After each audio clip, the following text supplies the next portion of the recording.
Hello, Sonor family. Jules, one more time today, and this time we're going to talk about our introduction to Sonor.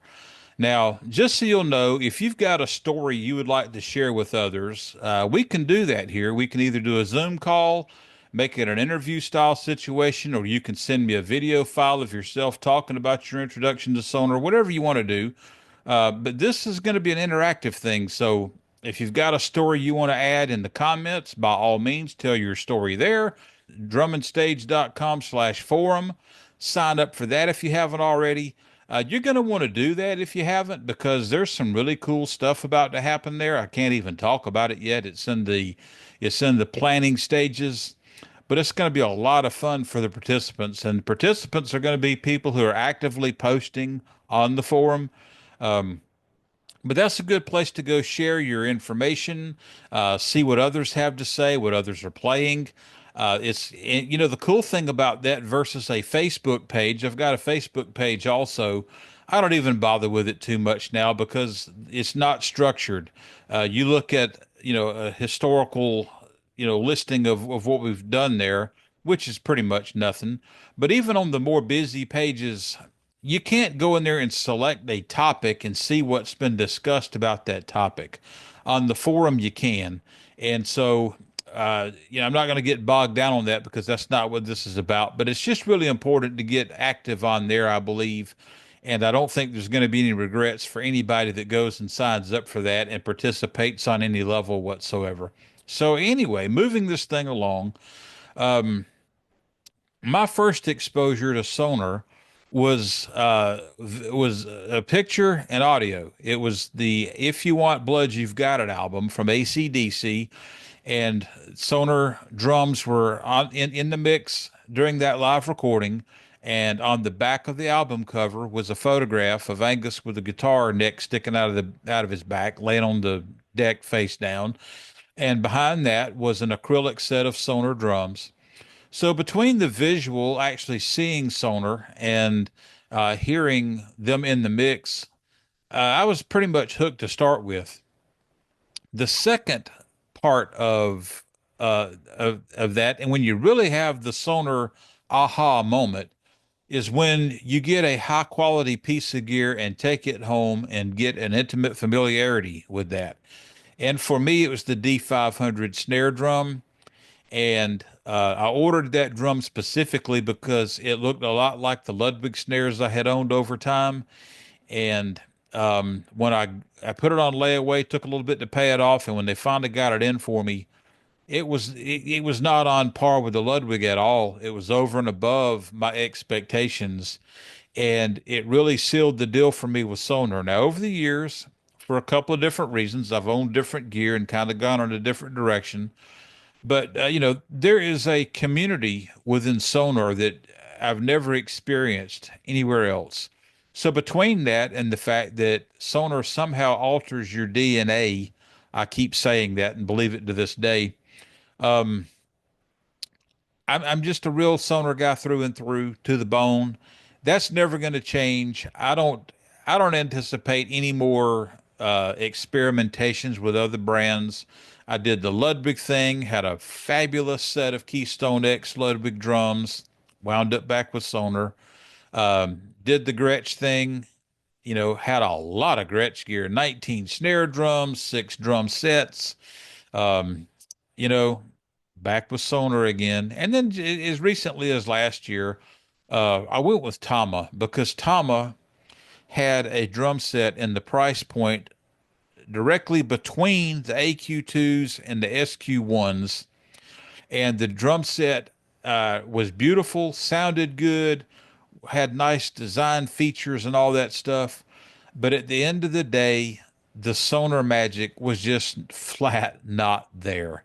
And you know what? When you get that in your blood, nothing else, nothing else can cut it. And so I'm done playing around with other brands. I'm back with Sonor for good. And I don't think I've ever said that before, but that's the way it is. And now that I've explained the reasons I've strayed away, I'll get back on with my introduction story here. So the D500 came with the Hella hoops. This was the reissue that came out in '93.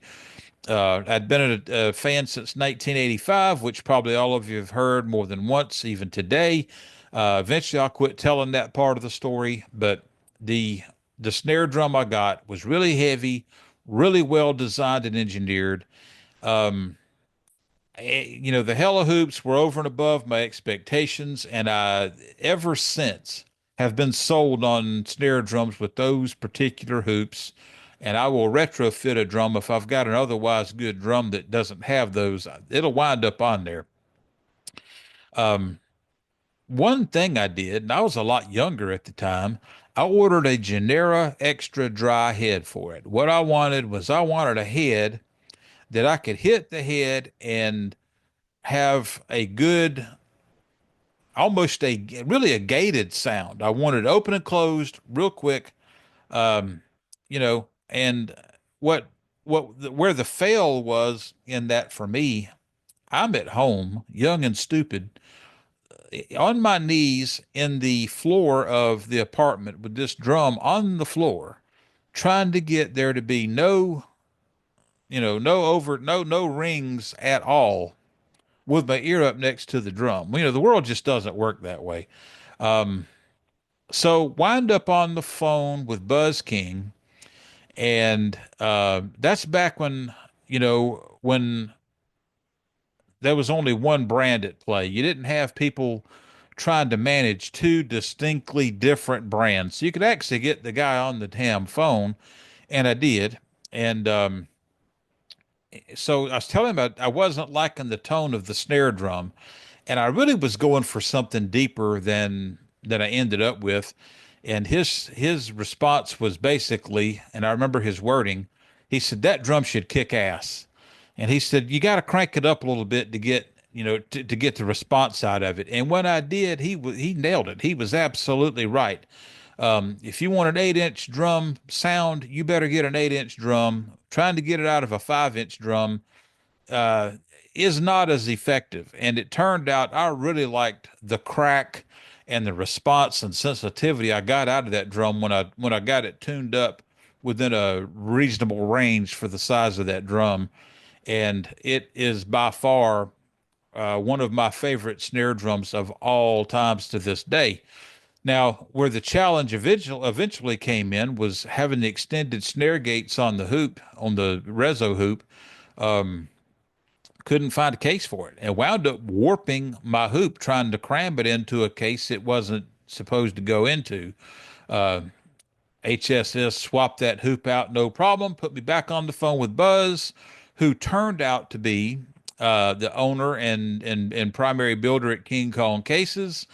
And he had cases built specifically for those hoops and built me one up and sent it to me quickly. And we've had a good long friendship ever since. Went on to play that drum for the first time live with an act called Pollyann and Danny. It was a husband wife duo, and we were playing. It was Christmas time, and we were playing a gig for Albany Air. And not that means anything to you. I don't even remember if it was aircraft or an air conditioning company or what it was. But we started off with For the Good Times. So we're playing very softly. And I still didn't realize the full potential of the snare drum yet, but it was coming. And he kicked off play old time rock and roll. And when my intro came in for the flam, buddy, when I laid into it, he hit a wrong chord on the guitar, and Pollyann literally doubled over. She thought it was a gunshot or something, and I had no idea what kind of volume and power that snare drum was going to deliver until the first time I really laid into it on a gig. Up till that point, it'd been in an apartment and I could play around with it, but I wasn't in a situation to really put it through its paces. Now I've got one that's for sale, and I've found other drums that Sonor makes that I like that are more modern. But that was my introduction to Sonor. And I would really like to hear what your story is. And again, we can do this a few ways. You can either tell your story in the comments, you can go sign up for the drumandstage.com/forum, or you can get in touch and we can do a Zoom call and I'll post this as a video for you. So whatever your story is, I would like to hear it, and I know others would too. And in the meantime, we'll be talking to you.